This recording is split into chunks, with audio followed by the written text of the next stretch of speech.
শিকদারের স্ত্রী মেঘলা খাতুন। আমার মৃত স্বামী আসিফ শিকদার 20 জুলাই 2025 রাত 11টার বাসায় আসেন। 21 জুলাই 2025 ইংরেজি তারিখে আনুমানিক রাত 2:30 ঘটিকায় যৌথ বাহিনী আমাদের বাসায় ঢুকে প্রথমে আমার শাশুড়ি মা ও আমাকে অস্ত্র তাক করে বলে যে চিৎকার করতে দিবে না, নতুবা আমাদেরকে গুলি করবে। এরপর আমার মৃত স্বামী আসিফকে তাদের হাতে থাকা লোহার রড দিয়ে মারতে আরম্ভ করে বাহিনী কিছু সদস্য। বাকি সদস্যরা বাসার আলমারি যাবতীয় যা ছিল ভাঙচুর করে।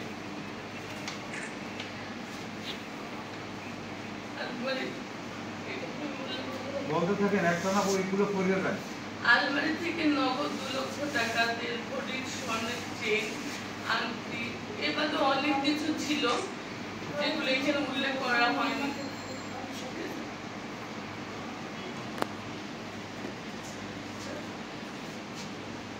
তারা আমার মৃত স্বামীকে নির্যাতনের এক পর্যায়ে রুমে থাকা সোফার সাথে বাঁধে। পরবর্তীতে বাহিনীর সদস্যরা তাদের সাথে নিয়ে আসা বাক্স জাতীয় কিছু একটা থেকে তার বের করে আমার মৃত স্বামীর পায়ে ইলেকট্রিক শক দেয়। এরপর বাহিনীর সদস্যরা আমার মৃত স্বামীকে দিয়ে অস্ত্রের পিছনে থাকা অংশ দিয়ে আমার মৃত স্বামীর 2 হাতের আঙুলগুলোতে এবং পায়ের গোড়ালিতে বেশ কয়েকবার আঘাত করে। আমি বারবার সেনা সদস্যদের কাছে হাত জোর করে কান্নাকাটি করে অনুরোধ করছিলাম, কিন্তু তাতেও তাদের মন গলেনি। আমার মৃত স্বামীকে পুনরায় সোফার সাথে বাঁধে এবং দ্বিতীয় দফায় ইলেকট্রিক শর্ট দেয়। পরে হ্যান্ডকাপ করিয়ে বাইরে নিয়ে আবার মারধর করে, যা সিসিটিভি ফুটেজে দৃশ্যমান, আপনারা দেখছেন। পরবর্তীতে আমরা সেনা ক্যাম্পে গেলে জানানো হয় আমার মৃত স্বামীকে শাহালি থানায় হস্তান্তর করা হয়েছে। আমার শাশুড়ি মা থানায় গিয়ে দেখতে পান আমার মৃত স্বামী থানার বারান্দায় ফেলে রাখা হয়েছে।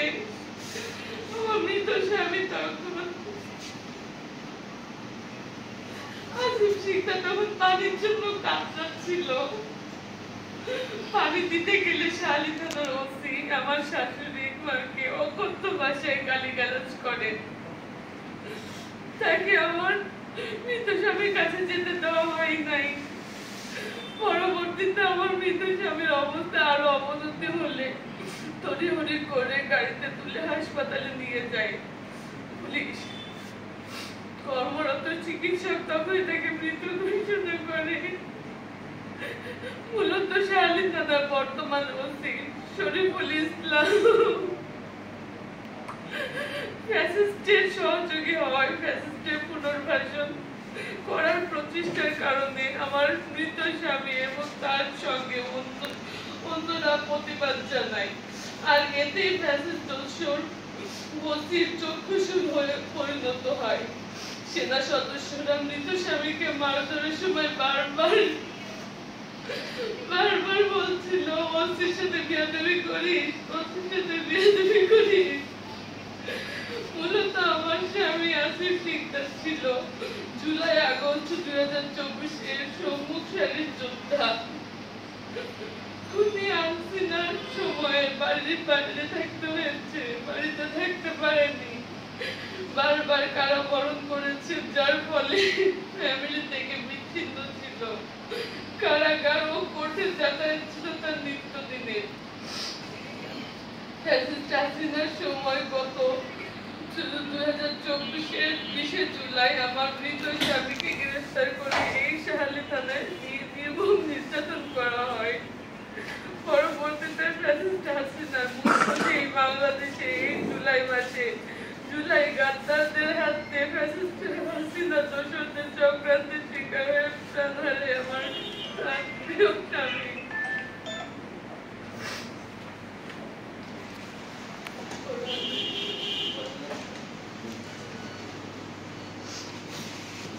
আমার মৃত স্বামী আসিফ সিকদারের রাজনৈতিক পরিচয়।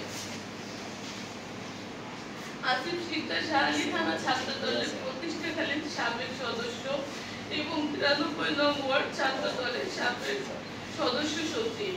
আসিফ সিকদার শাহালি থানা যুব দলের প্রায় 7-8 বছর ধরে থানার ব্যানার বিভিন্ন মিছিল মিটিং প্রোগ্রামে সক্রিয় ছিল। আমার স্বামী এই ঘটনায় শুধু একটি বিচারপ্রাপ্ত হত্যাকাণ্ড নয়, এটি নতুন বাংলাদেশ বিনির্মাণের আদর্শিক গণতান্ত্রিক রাষ্ট্রের চেতনা ও মানবাধিকারের প্রতি চরম অবহেলার বহিঃপ্রকাশ।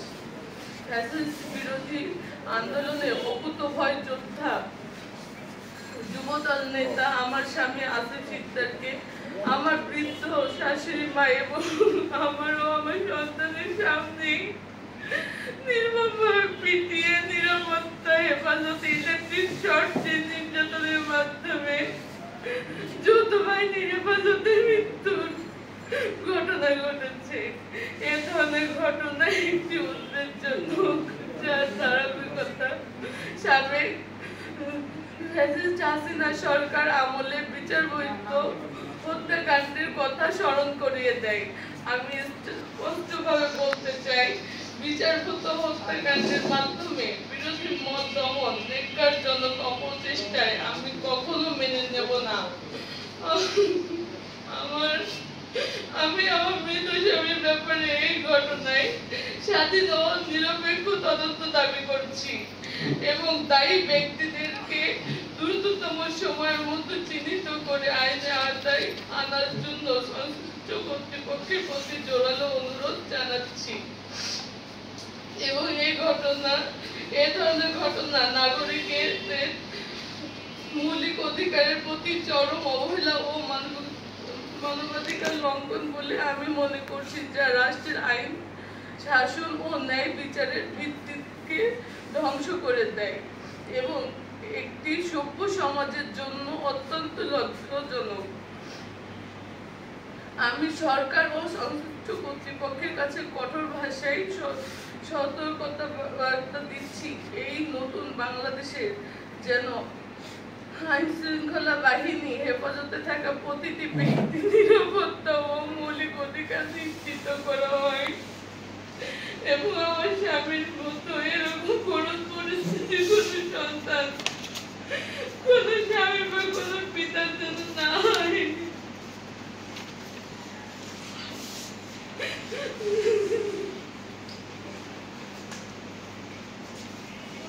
জি, আপনি একটু বলবেন আপনার স্বামী যে আসিফ সিকদার, ওনার কোনো মামলা ছিল কিনা থানায়? তাহলে যৌথ বাহিনী কেন, কি কারণে গ্রেফতার করে? আপনারা দেখছেন যে আমি এখানে বলছি যে অফিস সাথে বিয়াদবি করিস, কারণ ওইটাই, তাদেরকে আমরা আমাদের যখন বন্দুক তাক করা হলো তাদেরকে আমরা বলছিলাম যে স্যার আপনারা কেন আসছেন, একটু কি বলবেন? আমাদেরকে বলে যে ফার্স্টে যখন আমরা দরজা খুলছি আমরা বলে সামান্য ইনকোয়ারি করে আমরা চলে যাব। আমরা সেই একটা বিশ্বাস নিয়ে দরজাটা খুলছিলাম যে ইনকোয়ারি তো করতেই পারে, যে কোনো কারণে ইনকোয়ারি করতে পারে। এখন তারা এসে আমাদেরকে তার বন্দুক তাক করে একটা রুমে আটকানো হয়। তারপরে আসিফকে তো ওইভাবে মারধর করছে। আমরা অনেক জিজ্ঞেস করার চেষ্টা করছি যে স্যার কিছু তো বলেন যে আপনি এইভাবে কেন মারতেছেন, ও তো মরে যাবে, আপনার বিনা কারণে কেন মারতেছেন? আমাদের বলে চুপ করলে তো এখানে শুট করে দিব। তো এখানে দেখা যায় যৌথ বাহিনীর আপনার মেজর, ক্যাপ্টেন, তারপরে ওসি, তদন্ত ওসি, সবাইকে 11 জনকে আসামি করছেন আপনারা। তো এরা কিভাবে জড়িত একটু যদি বলতেন, যে লাইভ যাচ্ছে তো, লাইভ বলেন। কারণ ওখানে না ওসি নিজে উপস্থিত ছিল, আর ওসি যখন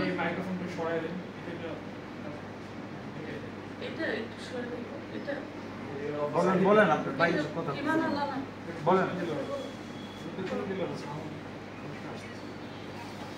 লাইভ চলছে, আপনি বাজাবেন। হ্যাঁ বলেন। আচ্ছা বুঝলাম, ওসির সাথে বেদবি করছে, কিন্তু এখানে ডিসি, এডিসি, এসি এদেরকে আসামি কেন করছেন? তারা পরবর্তীতে আসছিল, সেনাবাহিনীদের সাথে আসছিল। হ্যাঁ, আপনি বলেন। হ্যাঁ, তারা পরবর্তীতে আসছিল। ফার্স্টে তো ওসি আসছিল, ও সিভিল ড্রেসে আসছিল। সে আসার পরে যত রাতটা দিনের দিকে অগ্রসর হচ্ছে, আস্তে আস্তে সবাই ওখানে আসা শুরু করলো। জি, আপনারা মামলা করেন কয় তারিখে, কয়দিন পরে কোর্টে? 23 তারিখে। কোর্ট কি বলছে? কোর্টে তো আপনারা যোগাযোগ করছেন, উকিল কি বলছে আপনাদের এই মামলার পাঠ? এখন কি চাচ্ছেন, সর্বশেষ কি চাচ্ছেন? আমরা সুষ্ঠু বিচার চাচ্ছি, বিনা কারণে, বিনা কোনো তথ্য প্রমাণ ছাড়া। মানে কাউকে তো অ্যারেস্ট করতে গেলে কোনো একটা কিছু ভিত্তিতে যায়, তাই না? কারোর সাথে বেয়াদবি করতে গেলে তো এইভাবে মেরে তো আর ফেলবে না, বেয়াদবির কারণে। তো আপনারা যে সুষ্ঠু তদন্ত চাচ্ছেন, হ্যাঁ, এটা কেন হলো? পুলিশ তদন্ত, পুলিশের বিরুদ্ধে তদন্ত সঠিক হবে না। আপনারা কার কাছে তদন্ত চাচ্ছেন, কিভাবে বলেন? আমরা তো এটা কোর্টে গেছিলাম, আমরা মামলা করে আসছি। এখন ওখান থেকে আমাদের বলা হয়েছে, আমাদের মাননীয় জজ সাহেব বলছে যে এটা সুষ্ঠু তদন্ত করে তারা বিচারের আওতায় আনবে। আচ্ছা আপা, বিভিন্ন গণমাধ্যমে দেখতে পেলাম যে 30 রাউন্ড গুলি সহ নাকি ওনাকে গ্রেফতার করা হয়েছে। হ্যাঁ, এটা আমি বলি, তার কাছে কোনো প্রকার গুলি পাওয়া যায়নি। আমি কিছুটা একটু বিস্তারিত বলি।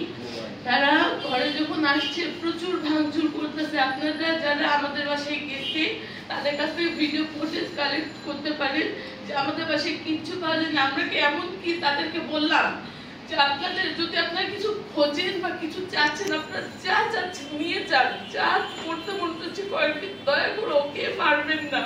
যেভাবে আপনার ইলেকট্রিক শর্ট দিচ্ছেন, যেভাবে রড দিয়ে পিটাচ্ছেন, ও তো মরে যাবে। আর আপনার কারণও বলতেছেন না যে কি কারণে আপনারা মারতেছেন।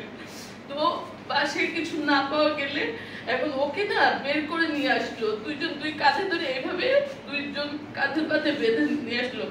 আমি এখন তখন বললাম, আমি এক ওসির হাত পা ধরে বললাম কি, আপনাদের তো তদন্ত করে শেষ, যা ভাঙচুর করছেন, এমনকি আমাদের ঘরের সাথে অ্যাটাচ কিছু দোকানও আছে আমাদের, সেই দোকান পর্যন্ত ভেঙে, সেই দোকানে চাল ডাল যাই বলেন, সেই দোকানের ক্যাশের থেকে টাকাও তারা নিয়ে গেল। আমরা বললাম যে আপনাদের যা মনে চাই নিয়ে যান, তবু ওকে মেরেন না। তবু যখন ওকে বের করে নিয়ে আসলো, আমি তখন বললাম যে ওকে এখন আর কোথায় নিচ্ছেন? বলে কি যে আমরা ঘরে কিছু পাই নাই, এই জন্য ওকে জিজ্ঞাসাবাদের জন্য আমরা নিয়ে যাচ্ছি সেনা ক্যাম্পে নিয়ে যাচ্ছে। ভালো কথা, কিন্তু আমাদের 3 জন মহিলা পুলিশ এবং 2 জন পুলিশ না, মানে সেনাবাহিনী যে মহিলা গুলা থাকে তারা, আর 2 জন হচ্ছে সেনা কর্মীকে আমাদেরকে রেখে গেল। আমাদের 2 মা মেয়েকে রেখে গেল, মানে আমার শাশুড়ি তিনি মা মেয়ে বললাম। তো আমাদের রেখে গেল, আমাদেরকে এমনও বলে গেল তারা, আমরা গলাতে কোনো আওয়াজ বের করতে পারবো না, আর আমরা মানে টয়লেট ইউজ করতে পারবো না। আমার শাশুড়ি হার্টের রোগী, সে ডায়াবেটিসের মানুষ, তাকে পর্যন্ত টয়লেটে যেতে দেওয়া হয় নাই, যেতে দেওয়া হয় নাই। তাকে আটক করে রেখে আমাদেরকে বললো কি এদেরকে রুমের মধ্যে জিম্মি করো, আর আসিফকে নিয়ে চলে গেল। আমরা মনে মনে ভাবলাম কি যে আসিফকে তো পরবর্তী তদন্তের জন্য নিচ্ছে, কিন্তু সকালে যখন ওনারা আসলো, আবার তারা আসলো ফজর আজানের সময়, তো আসিফকে নিয়ে গেছিল ওখান থেকে, ফজরের আজানের সময় নিয়ে আসলো। দেখুন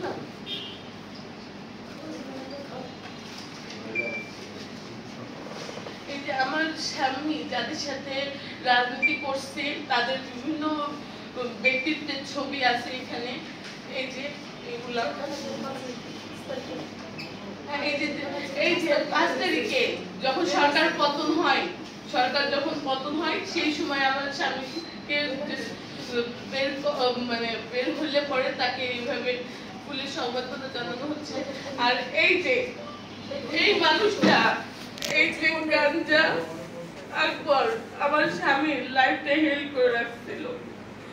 আমার স্বামীকে বিভিন্ন সময় তাকে মানে গাজা আকবর, গাজা আকবর কেন উনি কি করে? গাঞ্জার ব্যবসা করে। গাজার ব্যবসা করে। মানে আকবর নামে তো অনেকেই থাকে, আপনারা হয়তো চিনতে পারবেন না, কিন্তু একটা ট্যাগ নাম থাকলে হয়তো চিনতে পারবেন খুব সহজেই। ওনার সাথে কি বিরোধ ছিল? কি বিরোধ ছিল? মানে আসিফকে রাজনীতি নিয়ে, তারপর আসিফকে উনি উস্কা ছিল যে তুমি এইসব ব্যবসায় আসো, তুমি এইসব করো। আসিফ তাতে কখনো রাজি হয় নাই, যার কারণে আসিফের প্রতিহিংসা, আসিফের প্রতি একটা প্রতিহিংসা আলাদা চলে আসে। এই হত্যাকাণ্ডে মূল কাকে দায়ী করেন আপনারা? আমরা মূল যদি বলেন তো আমরা তো কয়েকজনের নাম উল্লেখ করেই দিচ্ছি, ঠিক আছে? এখানে মূল বলে আর কোনো কথা নেই। আমরা মূল যাদেরকে ধরছি, যাদের নাম আপনাদের কাছে অলরেডি আছে, তাদেরকে খুনিও আছে। মামলার বাদী তো মনে হয় আপনি। একটু আপনার কাছে জানতে চাই যে আপনি যখন থানায় গেলেন তখন কি দেখলেন? তখন আমার ছেলে থানায় নিয়ে গেছে। কটা দিয়ে গেছিল? হ্যাঁ, কটা দিয়ে গেছিল? 9টার দিকে, 9টা-10টার দিকে গেছে। আমি তখন ক্যাম্পে ঢাকায় আমি খবর পেলাম এমন ভাবে যে আমার স্বামীকে আনা হয়েছে, তাকে চালান দিয়ে দিবে তাকে। তো শালিখানে পাওয়া গেছে। আমরা কিন্তু ওই যে আমাদেরকে আটক করে রাখা হয়েছিল, তারপরেও আসিফকে আনা হয়েছিল। আনার পরে আমরা খবর পেলাম যে আমরা তো সব জায়গায় খুঁজে বেড়াচ্ছি, যেহেতু সেনাবাহিনী নিয়ে গেছে, সেনা ক্যাম্পে নিয়ে যাবে তদন্তের জন্য। আমরা সম্পূর্ণ খুঁজলাম, সব জায়গায় খুঁজলাম, কিন্তু কোনো ক্যাম্পে নেয়নি। ওই ক্যাম্পের থেকে আমাদের বললো যে শালি থানায় নিয়ে গেছে, আপনি ওখানে খুঁজছেন। ওখান থেকে জানতে পারলাম যে আসিফকে 10টার সময় চালান দিয়ে দিবি, আমাকে কাপড় চোপড় নিয়ে যাইতে বললো। আমি ভাবলাম কি যে ঠিক আছে, তাহলে মনে হয় পরিস্থিতি স্বাভাবিক। আমি গেলে না, ওরা আমাদেরকে দেখা করতে দিল না। পরবর্তীতে আমি আবার বাসায় ফিরলাম, তখন কিন্তু আমার আম্মা কার কাছে যাবে, কিভাবে ছেলেকে বাঁচাবে, সেই জন্য সব জায়গায় দৌড়াই বেড়াচ্ছে। তখন যখন আম্মাকে আমি পাইলাম, আম্মাকে আমি বললাম, বলার সাথে সাথে আম্মা গেল। এরপরেরটুকু আম্মাই ভালো বলতে পারবে। তখন আমি গেছি, তখন বলতেছে যে আসিফের গার্জেনকে বললাম যে বোনের জামাই, তখন আমি বাসায়, তো বোনের জামাই দৌড়াইছে যে আসিফে পোশাক পায়খানা করে দিচ্ছে। আমি লগে কাপড় নিয়ে গেছি, দৌড়ে দৌড়ে গেছি কাপড় নিয়ে। তখন আসিফে চেঁচড়াইয়া হাঁটতে তো পারে না, এইভাবে মানে মাটিতে দিয়ে দিয়ে টয়লেটে যেতেছে। টয়লেটে যাওয়ার পরে থানা ঢুকছে, কিন্তু সুস্থ ঢুকছে। সেনাবাহিনী যখন নামাই দিচ্ছে, তখন ভিডিও আপনারা দেখছেন কিনা জানি না, তখন এটা আমার ছেলে। তারপরে ছেলেদের রুমে নিয়ে বসি রাখছে। তো ওই আধা ঘন্টার ভিতরেই বলতেছে যে সিলের গার্জেনকে কাপড় নষ্ট করে দিচ্ছে, কাপড় আনি নিয়ে আসলাম। তখন আসিবে ওই রুমে থেকে হাইসা পরে গলিতে ফেলাইছে। ও হাইটটা আসতে পারে নাই রুমের দিকে, তখন গলিতে আসছে। আমি এইটুকু দেখছি। তারপরে পচিরে আমি বলতেছি যে ভাই, আমাকে একটু আমার ছেলেটাকে একটু দেখতে দেন, আমার ছেলেটাকে একটু দেখতে দেন। আপনি কে? আমি বললাম যে আমি আসিফ শিকদারের আম্মু। বললো যে আমারে এই মহিলা, মানে বিচ্ছিরি বাসায় যাওয়ার কথা বলছে, যে এই জায়গাতে শুনবি না, সেনাবাহিনী আবার খবর দিব। তখন আমার ছেলে আমার গলার আশটা পাইয়া তখন বলতেছে আমারে যে মা আমার দম আমার বন্ধ হয়ে যাচ্ছে, মা আমার দম বন্ধ হয়ে যাচ্ছে। তখন তো মা আমার দিকে একটা অক্সিজেন আনো, মা আমার দিকে একটা অক্সিজেন আনো। তখন একটা পুলিশ বলতেছে, আমি কথা বলতেছি যে বাবারে আমি অক্সিজেন নিয়ে আসবো। তখন ওই পুলিশটা আমার আড়ালে গিয়ে বললো যে ওই আপনি যে অক্সিজেন লাইনে দিবেন, আপনি যে এই মেডিসিনটি যে আপনি কিনে দিবেন, তখন আপনার ছেলে যদি কিছু হয়ে যান তবে তো আপনি পয়সা দেবেন। এই কথা বলতেছে। আপনি কেন এই ওষুধপাতির ড্রাইভার আপনি নেবেন কেন? আপনি এই তাদের বলেন যে মেডিকেলে নিয়ে যাচ্ছে, মেডিকেলে তাদের চাপ দেন তখন আমি ওসি সাহেবকে তারপর সবাইকে বলতেছি যে ভাই আপনারা মেডিকেলে নেওয়ার ব্যবস্থা করতেছেন না কেন? আমার ছেলে তো যাই অবস্থা, আপনারা কেন নিচ্ছেন না? তারা আমারে বুঝ দিল যে আমাকে সময় হইলে আমরা মেডিকেলে নিয়ে যাবো, আমাদের সময় হইলে আমরা মেডিকেলে নিয়ে যাবো, আপনার এটা নিয়ে ভাবতেন না। আমি তারপরেও ব্যয়ের মতন বলতেছি, আপনাকে আবার মিনতি করতেছি, আপনারা তাড়াতাড়ি করে আমার ছেলের আমার ছেলেটা দাম বিকে দেন, বাবা দাম বিকে দেন, এই কথা বলতেছি। তারপর আমার ছেলেরা দেয় নাই, আমার ছেলেরা শেষ করে তারপরে দিচ্ছে। আমার ছেলে যখন 12টার দিকে নাকি 6টার দিকে জানি ঢাকায় দিকে বের করতেছে, তখন দেখলাম কি ছেলের চোখ এইরকম দুইটা কখন উঠে গেছে চোখটি। এই ছেলে খালি একটু আমার বাবার দিক এখন মানে বলাইছি ভাই না, আমার বাবা তোকে বলা আছে আছে বাবা বাবা, তখন ছেলে খালি এইভাবে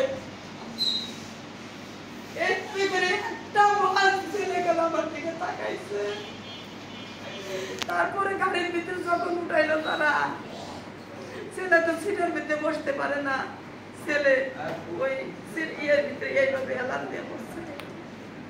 তখন আমি গাড়িটা চাপা দিয়ে এইভাবে কোনো শক্ত হাতে আমি আমার ছেলের গাড়িটা ওইটা লড়ছি, ওই পুলিশের গাড়িটা দৌড়াইতে দৌড়াইতে দৌড়াইতে দৌড়াইতে স্টার্ট করতে হবে, ওই গাড়ি খুলতে আগে আসছিলাম।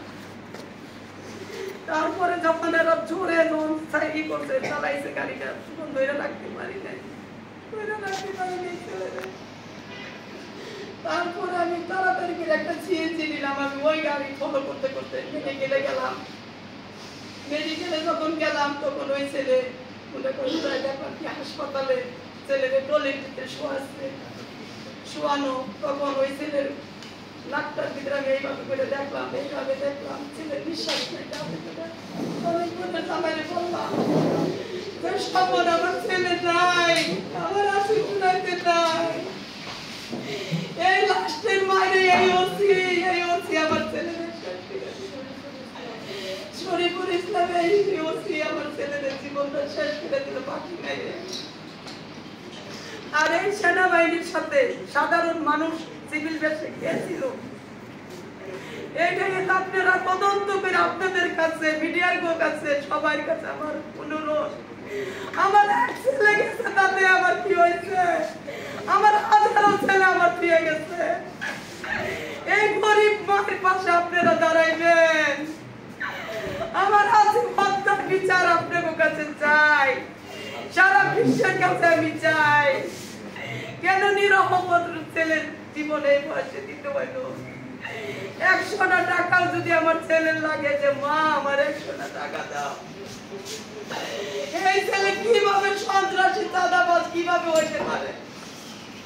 আমার বাসায় তো কিচ্ছু পাইল না, তারা আমার ছেলেরও মেরে গেল, আমার ঘর বাড়িও শেষ করে গেল। আমার একটা চেয়ে ছিল, 3 জোড়া কানের জিনিস ছিল, 2টা আংটি ছিল, ডায়মন্ডের একটা নাকের ফুল ছিল, একটা খালি সোনের ছিল, সেটি নিয়েও যদি তারা আমার ছেলের জীবন দিয়ে যাইতো, মারা যদি ভিক্ষা দিয়ে যাইতো, আমার শাশুড়ি আঁচল বিছায় তাদের কাছে ভিক্ষা চাইছে। আমার ছেলে কি অপরাধ বাবা আপনি একটু বলেন। আমি যখন অজ্ঞা নিয়ে পড়ে গেলাম ঘরের ভিতরে, তখন আমার স্প্রে মাইরে দিল তারা। কি স্প্রে দিল আমি বলতে পারি না, আমার বাইরে সুইটা ফেলাই দিয়ে আসলো, আমার ছেলের সুইটা আমার ফেলাই দিয়ে আসলো, আমার ছেলের মুখের ভিতরে এইভাবে কাপড় দিয়া ও পর্যন্ত বলতেছে বাবা আপনি আমার আব্বা লাগেন, আপনি আমার আব্বা লাগেন বাবা, আব্বা আব্বা আব্বা আমার কি দোষ, আমার কি অপরাধ, আপনি আমার একটু বলেন, আমার যদি কোনো অপরাধ থেকে থাকে তাহলে আপনাকে আপনারা যা শাস্তি দিবেন আমি মাইনা নিব, আপনারা খালি একটু যাচাই করে দেখেন বাবা, আমি কোনো অন্যায় করি নাই, আমি কোনো দোষ করি নাই, আপনি আমার কিসের জন্য মারতেছেন, কোন অপরাধে মারতেছেন? খালি বললো থানা ঘিরাও দিবি এইভাবে ছেলেরে বলতো। তারপর আমি অজ্ঞান হয়ে গেলাম। এই যে আপনার যে বলছে ওর সাথে ছিল এটা তো এই যে এই যে যেই ব্লু কালারের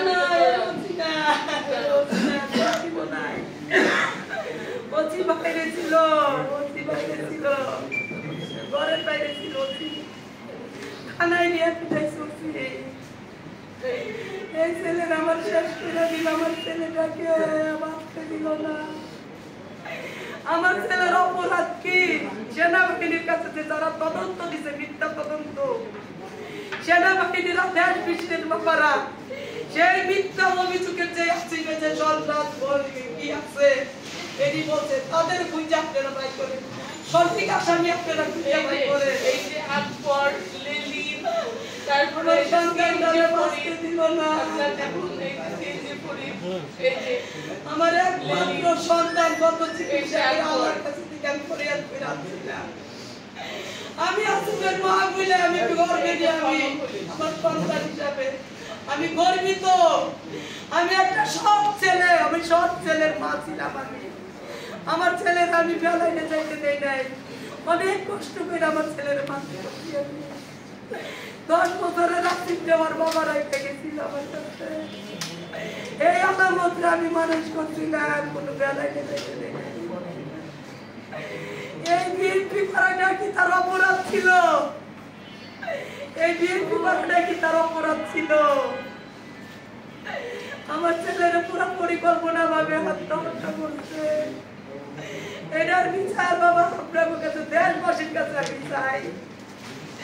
আমার হাজার আজিম দিয়ে গেছে আমার বুকে। আমার বাবারা আমার পাশে দাঁড়াইবেন। আমার বাবারা এইটা কোনো হত্যার বিচার আমি চাই, সঠিক তথ্য আপনারা বের করে। যে পতিত আছে কি খুনি ছিল, সন্ত্রাস ছিল না, চাঁদাবাজ ছিল, কি ছিল, তো কিচ্ছু ছিল না। সেই তথ্যটা আপনারা খুঁজে বাই করেন। আমার সন্তানটা এইভাবে বাইরে ফেলাইল,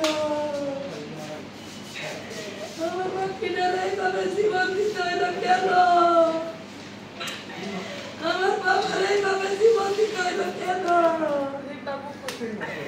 এত বড় ছেলেটা জীবন কেন দিতে হইল? বাবারে বলতাম, বাবারে সৎ গিরি বেড়ে থাকতেছে বাবা, সতের ভাগ নাই বাবা।